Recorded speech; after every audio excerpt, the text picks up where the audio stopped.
असम में बीजेपी की हैट्रिक, लेकिन बांग्लादेश बॉर्डर की 8 में से सिर्फ 3 सीटों पर ही खिला कमल। सीमावर्ती क्षेत्रों में विपक्ष की पकड़ मजबूत रही। नमस्कार, आजाद सिपाही में आपका स्वागत है। मैं हूं मनीष सिंह। असम विधानसभा चुनाव में भारतीय जनता पार्टी और उसके सहयोगी दलों ने भले ही लगातार तीसरी बार सत्ता में वापसी कर इतिहास रच दिया है, लेकिन राज्य के सीमावर्ती इलाकों के चुनावी नतीजे पार्टी के लिए थोड़ी चिंता का विषय हो सकते हैं।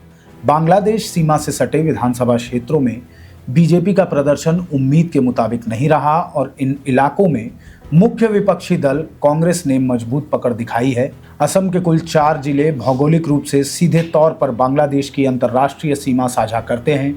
इन 4 जिलों के अंतर्गत कुल 8 विधानसभा सीटें आती हैं, जो सामरिक और राजनीतिक दृष्टिकोण से बेहद महत्वपूर्ण हैं।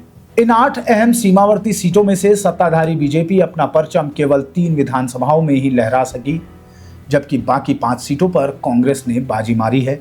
चुनाव नतीजों के अनुसार भाजपा को केवल गोलकगंज, कटीगोरा और पत्थरकंडी विधानसभा सीटों पर ही जीत नसीब हुई। दूसरी ओर कांग्रेस उम्मीदवारों ने बिरसिंह जरुआ, धुबरी, मनकाचर, करीमगंज उत्तर और करीमगंज दक्षिण विधानसभा सीटों पर शानदार जीत दर्ज करते हुए इन क्षेत्रों पर अपना दबदबा कायम रखा। इन चुनावी नतीजों में से एक अहम समीकरण यह भी देखने को मिला है कि बांग्लादेश सीमा से सटी जिन 5 सीटों पर कांग्रेस ने जीत दर्ज की है, वहां से पार्टी के सभी विजयी प्रत्याशी मुस्लिम समुदाय से आते हैं।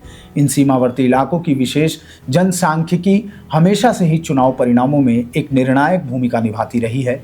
असम में पूर्ण बहुमत की सरकार बनाने के बावजूद सीमावर्ती क्षेत्रों में विपक्ष की यह मजबूत पकड़ इस बात का संदेश है कि इन संवेदनशील इलाकों की जनता का झुकाव सत्ताधारी दल से अलग रहा है। इस खबर में बस इतना ही। आगे की और भी खबरों को जानने के लिए देखते रहिए आजाद सिपाही। धन्यवाद।